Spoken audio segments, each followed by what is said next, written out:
Hello and welcome to Pure and True Essentials. In today's video, I'm going to show you how to make soap dough. I've linked the recipe of this soap in the description box below.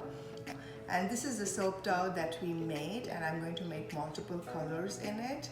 And it's been a year since I made this soap dough, and it's still pliable and still, you can see how squishy it is, and we can still work on it. And so let's go and see how to make the soap dough.